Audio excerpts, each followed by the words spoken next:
cash it as wares, if you have coin. This is one of the biggest updates that Paradox has rolled out recently. They are adding a marketplace to Hearts of Iron 4. So today we're going to go through the dev diary. We'll run through what it's going to look like, how it's going to work, and basically some fun things you might be able to do with it. So let's get into it. Now, as always, this is a work in progress, so some of the UI and stuff that you see might not be what ends up going into the game. But yeah, by and large, they've outlined it pretty clearly how it's going to work. So essentially, you're going to be able to sell excess equipment and stuff to other countries in return for the use of their civs, like IC. Rather than just lend leasing away all of your old and crappy equipment, or even like your new equipment that you make, you're going to be able to get some return for it. You can source equipment from other nations if you're not able to produce it yourself, rather than just like begging for lend leases. So it's basically a place where you can list equipment to be purchased by any nation that you have rights with. So how does it work? So they basically said that they're going to be replacing the diplomacy menu with the marketplace, which makes sense. I don't think I ever click on that menu, and you can still access the diplomacy with a particular country by like right clicking on them on the map and opening up the diplomacy menu that way. So that's not really a big deal. You're not losing anything here. So again, work in progress, but roughly how it's going to look is you'll have the option to either buy equipment or sell it. It'll show you like what's available. You can sort by countries and everything like that. So it looks like it's pretty intuitive with the utilization of it. So it should be pretty easy to pick up once they implement it. Getting access, you basically just ask for it, the same like from a particular country, same as if you are asking for like military access or docking rights or whatever. It'd be interesting to see what affects a country accepting that, if it's like only same ideologies will accept that, or, you know, at the start of the game when there's low world tension, any nation will allow you to accept that. So you won't be able to see what a nation is selling without this access. So you can't use this to like spy on people for free. So in multiplayer, you'll still be able to hide what you're doing from other people and, you know, not sell them all of your excess gear. So if you're buying something, once you have that access, if you're buying something, you basically can search by the equipment type, you select how much you need, and it's going to tell you what like the base cost for that is. So basically the way they've outlined it is there's going to be a set cost for a particular equipment type, and then that will tell you like based on how many you're buying, what the total cost will be, how many convoys you're going to need, and how long it will take for you to get that equipment once you purchase it or once you put in the order. So once you send off a buy request, the seller will need to accept it. Once that's done, it will show up as a like request order in the bottom of the menu here. And then it's pretty similar with selling, so except there's a separate stockpile that they're creating for this, which is the market stockpile, and that's going to be in your logistics tab, but it'll be like separate to what your standard logistics is that you'll supply your troops with. So basically you can add your equipment into your market stockpile, and that's where people can choose to buy equipment from. So they're not just getting access to your basic stockpile, you have to like nominate equipment to be sold. So once you've added equipment to your stockpile, you'll be able to see in the menu what you've got available for people to buy. Once it's sold, you can obviously go back in and sell more and everything. But yeah, that's also like you would be able to add equipment to this and then refund it later as well. Once a particular country wants to buy some of your equipment, you're going to get a pop-up. The devs have said that they're going to try and make it like they're going to make it so that there's not just like a million pop-ups of countries requesting all that stuff all the time, which I think was probably my biggest concern of it just being spammy. It's worth outlining, you personally don't set the prices, and the prices don't fluctuate based on the economy. A tank will cost what a tank costs, a gun will cost what a gun costs, so you're not really going to have to worry about trying to game the system, although there are certain ways you can do that, which we'll touch on in a little bit. So a few details here. Market access is a diplomatic action, so at any point, like when you request it, your faction members will also have access to it, as well as puppets and everything like that. Market access and contracts are cancelled once you declare war on someone, makes sense. If you embargo someone, it will also cancel market access.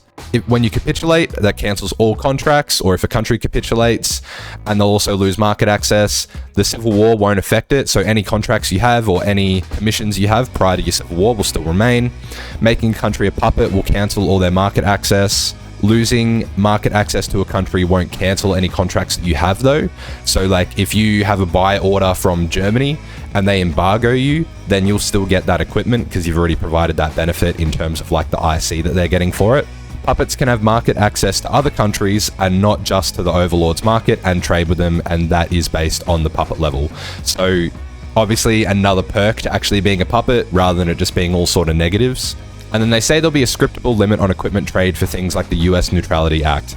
And it'll be interesting to see if there's any like world tension limits that get put into play for democratic countries, for example, buying equipment off the market below a certain world tension or war support level. Like, if you think about it, if you're trying to upgrade, like if you're trying to change your mobilization level, there's a war support cap on that. So this kind of falls under that umbrella to me. So I feel like maybe there'll be some sort of implication. Maybe communist and fascist countries can access this at a lower war support or world tension than democratics can, but there's nothing at the moment, so we'll just have to wait and see. And then in terms of what it costs you, so it costs, they're calling it CIC. There's a formula to convert ISC to this CIC value. So if you're buying 1,000 guns, it won't just cost you like one civilian factory straight up. So for each contract, there's a CRC cost from the equipment and then a civilian factory allocation for payment. So once you place an order, you select the amount of equipment. That's going to determine what the CRC cost is.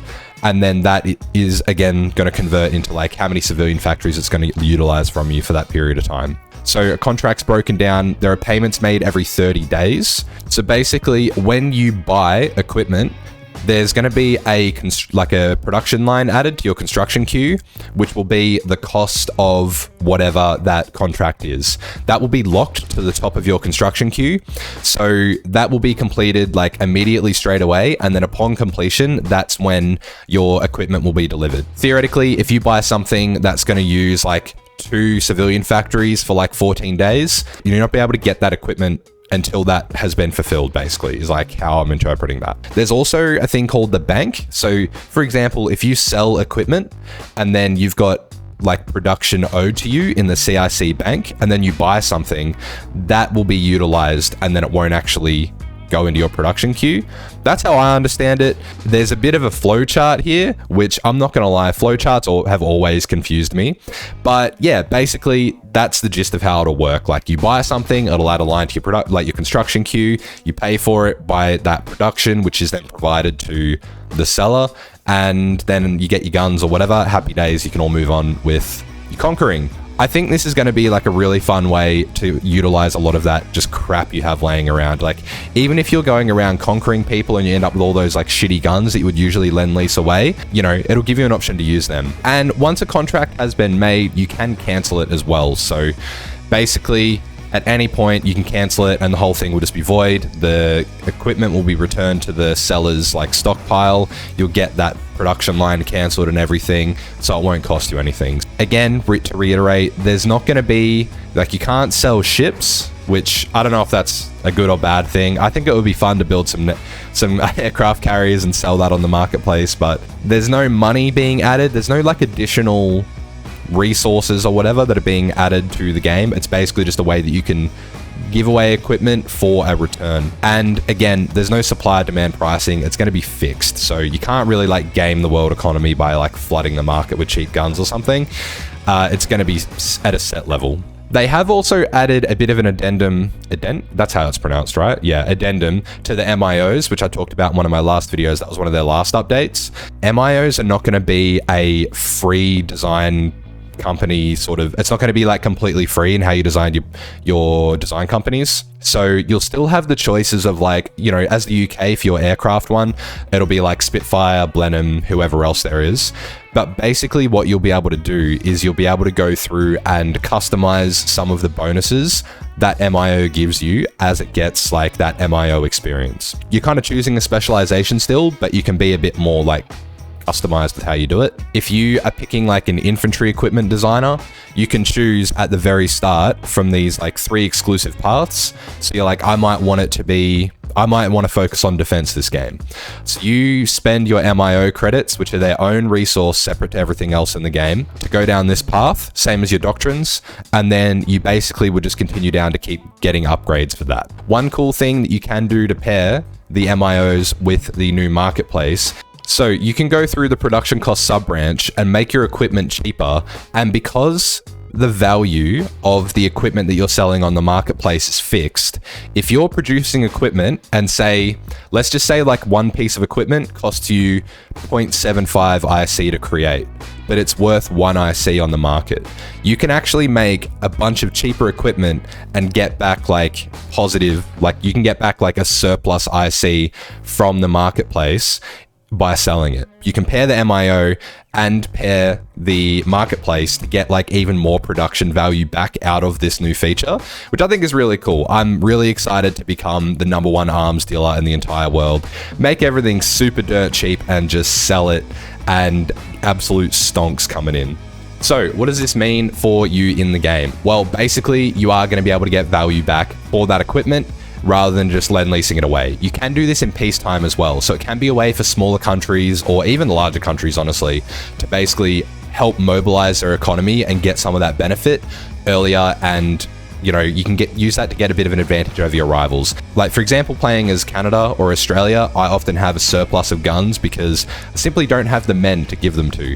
You can now sell that on the market and get industrial capacity back. It's going to be kind of interesting how people utilize it and play for it. I'm really curious to see how quickly you'll be able to scale up your economy using this feature. I think it's going to be really interesting to see how this plays out. And honestly, anything that's going to give me like something back for my equipment rather than just lend leasing shit away. By the way, they're not replacing lend leases. That's still going to be in the game and you can still utilize that.